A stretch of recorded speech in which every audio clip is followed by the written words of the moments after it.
Meditações no Evangelho de João. João capítulo 13, do versículo 31 ao versículo 38. Quando ele saiu, disse Jesus: Agora foi glorificado o Filho do Homem, e Deus foi glorificado nele.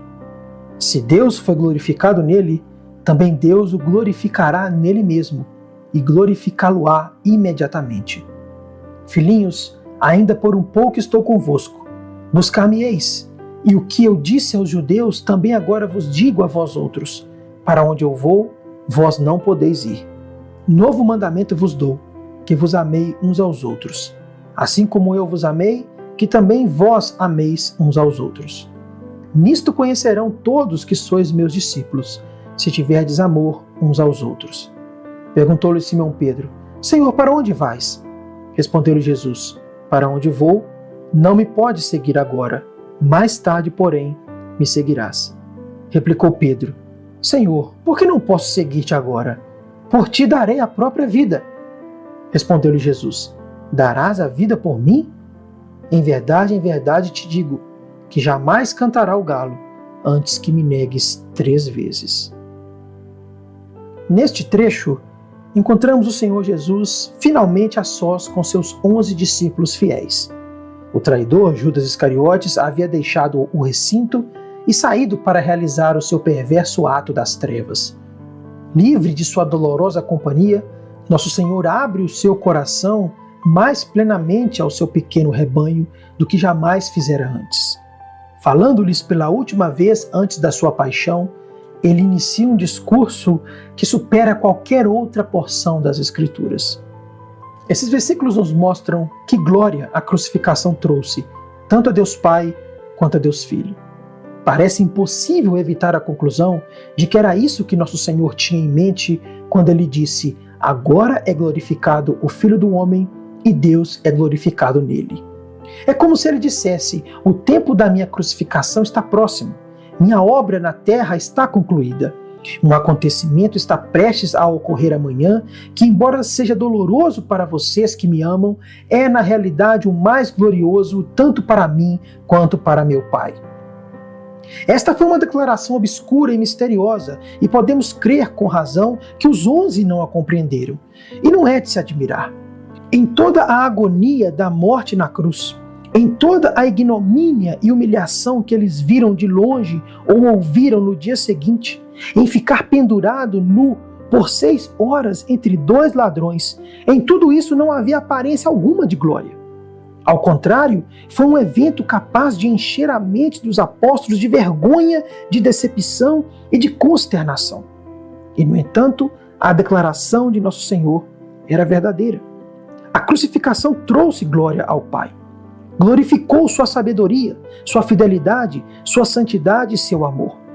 A crucificação mostrou a sabedoria do Pai ao providenciar um plano pelo qual ele poderia ser justo e ainda assim o justificador do ímpio.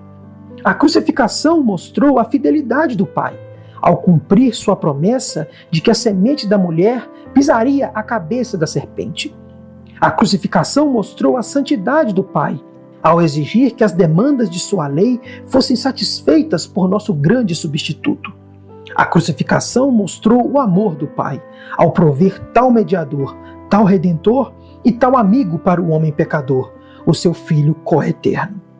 A crucificação também trouxe glória ao Filho, glorificou sua compaixão, sua paciência e seu poder. A crucificação mostrou a compaixão do Filho, morrendo por nós, sofrendo em nosso lugar, permitindo ser considerado pecado e maldição por nós e comprando nossa redenção com o preço do seu próprio sangue. A crucificação mostrou a paciência do Filho, que não morreu à morte comum da maioria dos homens, mas voluntariamente submeteu-se a horrores e a agonias indescritíveis, quando com uma só palavra ele poderia ter convocado os anjos de seu Pai e sido libertado. A crucificação mostrou o poder do Filho, ao suportar o peso das transgressões de todo o mundo e vencer Satanás, despojando-o de sua presa.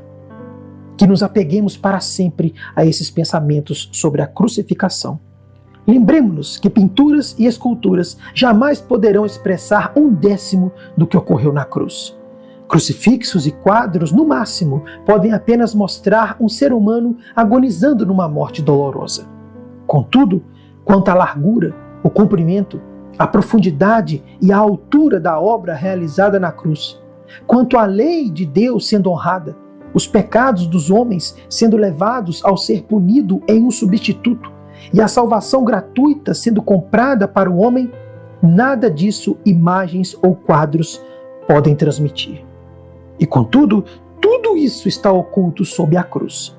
Não é de admirar que Paulo exclame: mas longe esteja de mim gloriar-me, a não ser na cruz de nosso Senhor Jesus Cristo. Ele escreveu isso na sua carta aos Gálatas, capítulo 6, versículo 14. Esses versículos nos mostram, em segundo lugar, a grande importância que nosso Senhor Jesus atribui à graça do amor fraternal. Quase tão logo o falso apóstolo deixa os 11 fiéis, vem a injunção: amai-vos uns aos outros. Imediatamente após o triste anúncio de que Jesus os deixaria em breve, o mandamento é dado: amai-vos uns aos outros. Esse é chamado de novo mandamento, não porque nunca tivesse sido dado antes, mas porque agora seria mais honrado, ocuparia posição mais elevada e seria respaldado por um exemplo mais sublime do que jamais fora antes. Acima de tudo, seria o sinal distintivo do cristianismo diante do mundo.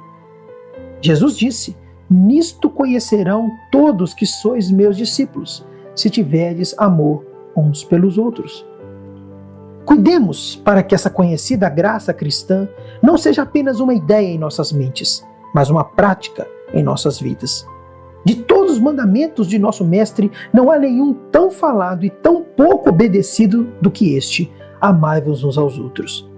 Contudo, se realmente queremos dizer algo quando professamos ter caridade e amor por todos os homens, isso deve ser visto em nosso temperamento e em nossas palavras, em nosso porte e em nossas ações, em nosso comportamento no lar e fora dele, em nossa conduta em cada relação da nossa vida.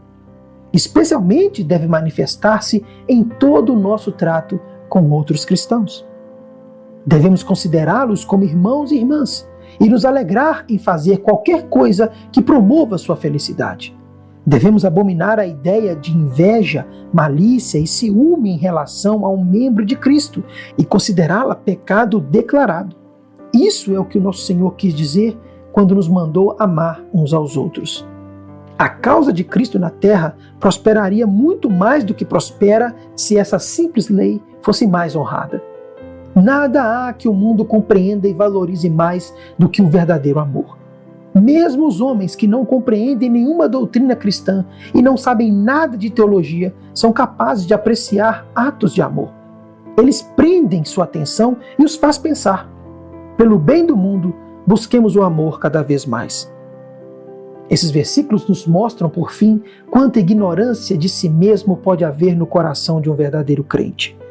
Vemos Simão Pedro declarando que estava pronto para dar sua vida por seu mestre.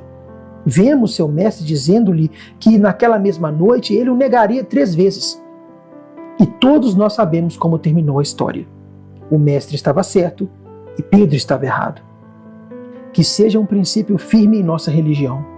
Há em nossos corações uma medida de fraqueza que não compreendemos adequadamente e jamais sabemos até onde podemos cair se formos tentados. Às vezes nós imaginamos, como Pedro, que há certas coisas que jamais poderíamos fazer. Olhamos com piedade para os que caem e pensamos que de modo algum faríamos o mesmo. Não sabemos de absolutamente nada.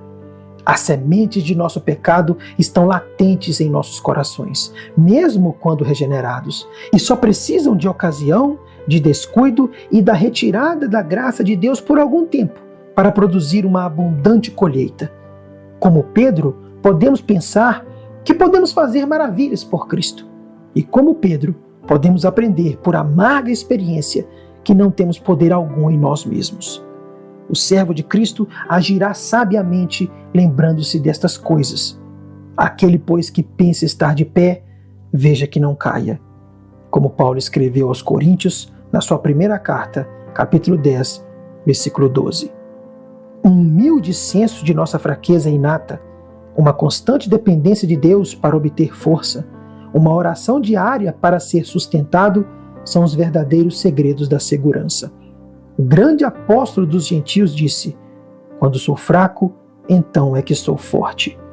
Isso está na segunda carta de Paulo aos Coríntios, capítulo 12, versículo 10.